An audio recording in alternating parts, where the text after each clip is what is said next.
Hi, this is Don, KJ6FO from Squirrel Engineering. In this video, I'm going to show you how you can copy the FS2 Flying Squirrel 2 telemetry data via radio. Let's start off by going to the squirrelengineering.com webpage and getting a copy of the telemetry schedule. There'll be a link here. I'll also put a link in the description below the video. I'm going to bring up the PDF version. It's a little easier to see on screen. And this is the schedule of operations for Flying Squirrel 2. It also has the frequencies here and a key to decoding the FSQ data, which I'll go into in this video as well. Flying Squirrel 2 it has a 30-minute repeating schedule. It gets a fix from the GPS and then it starts sending telemetry. It sends either whisper type or FSQ, and I'll talk about each separately. We'll start with whisper. Whisper, you bring up the preferred program for decoding whisper is called WSJT-X. Set it up for 20 meters and tune your radio to the indicated frequency here, which is the standard frequency for whisper on 20 meters, and start listening. You'll be decoding signals. There's a waterfall display here. See, we're decoding quite a few signals. And then on schedule, Flying Squirrel 2 will transmit, and it will send these two 2-minute transmission. So there's the first one, KJ6FO/B in the power level, and then the second type is KJ6FO/B, and then the grid locator, the 6-digit grid locator. That's the position of the balloon, and you can follow the position of the balloon on the internet as well by going to whispernet.org, putting the call sign KJ6FO/B Bravo in there, and set the time period to 30 minutes to get the most recent data. Then it will place the balloon on the map. Presently, my home station and the balloon are at the same place, so the home station icon is overlaying the balloon one, but if you click on the link, you'll get this little pop-up, and it says heard by, and then a list of call signs that heard it. And then there'll be lines on the map connecting the balloon to those stations that heard it, so you get a visual indication of who heard the balloon. There are hundreds of stations in the United States and even more across the world that could potentially receive the balloon, and so we'll see, I hope, at any given time, a number of whisper stations decoding the whisper data. I'll leave it at that. It's just to say it's normal whisper stuff. If you already have experience with whisper, that's all you really need to know. Let's go take a look at FSQ. FSQ stands for Fast Simple QSO. It's a lesser known digital protocol. However, it actually performs really well for telemetry data. It's almost as sensitive as some of the other weak signal modes. It's very high performance in a weak signal conditions. I'll put a link to the software to download in the description as well. You set it up, and then there's no install. You just copy it on the hard drive and then run it. I'm going to start it up. Now it comes up with some of these let's see if you bring that on screen, make sure you can see that. You'll get a COM port error. It has built-in rig control, and it's looking for a COM port to do that. There is none, so just dismiss that. And then it wants you to set up the thing as well, and just cancel that, and then you get the main FSQ call window. I'm going to turn on the squirrel here, the receiver, and start receiving the squirrel. And it may take a minute or so because it's off schedule right now. But let me describe the main parts of this.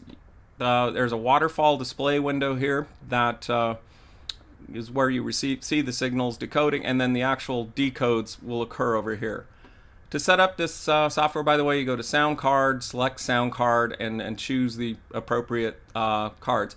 For output, I suggest you set it to your PC speaker output, because part of the protocol is to acknowledge, and that will key your transmitter if your transmitter is set up as the output. So don't do that, because Flying Squirrel 2 does not have a receiver, so it's not going to respond to an acknowledgement, and that's just going to clutter up the frequency unnecessarily. So I suggest you set it to sound card, or otherwise disable your transmitter in some fashion. Let's see, still waiting for the next minute to come up, which will be in about 20 seconds. So we'll see a tuning indicator, and we want to fine tune that line to just below 1400. And then you can set it and forget it after the first time you get it tuned. Or 4, 3, 2, 1. We should be getting it about now. And there it is.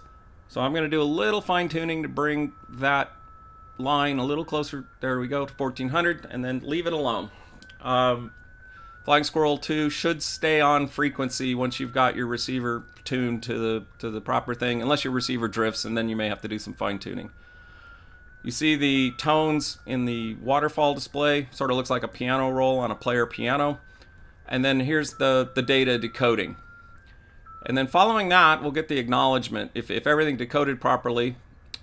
And I know that it's very loud, so I'm going to wait for it to finish.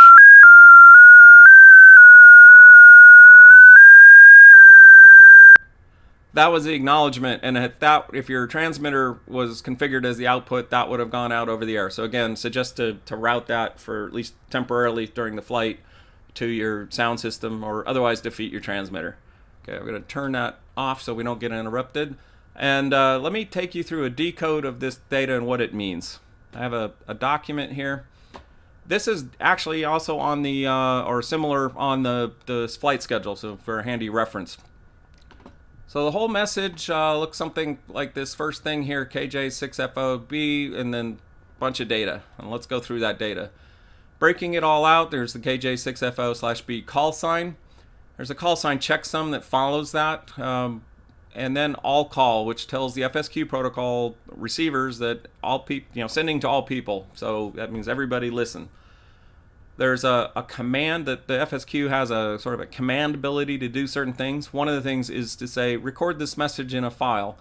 So this sequence of characters stores it in a file called fs2.txt, and that'll go onto your hard drive. And if you do receive some packets, I'd appreciate if you could send me that file. It'd be great to get reception reports.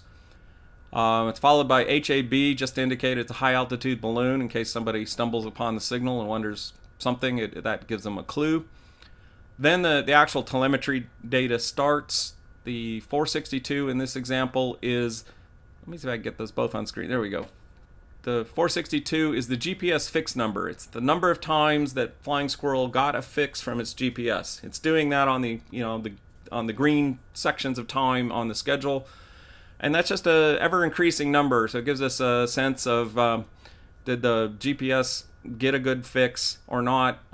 If it resets to 0 at some point overnight because the battery died, the squirrel may come to life because the solar cell will recharge in the morning, and that number sequence may start over. So it's also an indication of did we have a shutdown at some point or a reboot of some sort. Then there's a timestamp, and this is not hours, minutes, seconds, but rather day, hour, and minute. The day is the day of the month, so it'll be on flight day. It'll be May something, probably the 19th. And then hours and minutes of the flight. Then following that, we get the altitude in meters, indicated by M meters. Then we get our longitude, latitude, location, followed by the temperature in degrees Celsius and battery voltage. 3.2 is probably nominal voltage for the Flying Squirrel with a fully charged battery, although it may go up above or below. It may go as high as 5 volts when the solar cell is charging the battery and has charged it up to full. And then it'll descend down to 2.9, below which the Flying Squirrel will cease to transmit to conserve battery and hopefully get charged up again the next morning. Most likely it'll be an overnight thing. So that's the FSQ telemetry data and how you can receive it. So you know how to receive the Flying Squirrel 2. If you get receptions, I would be happy to get notification from you that you heard it and share your data with us. That may fill in missing gaps that the ground stations might have missed for one reason or another. We're going to be chasing this in a couple cars on the road, and the HF, there may be all kinds of interference at times, so we might not stay in touch with the balloon. So if you have data to contribute, I would very much enjoy getting it from you. I thank you. This is Don, KJ6FO, 73s.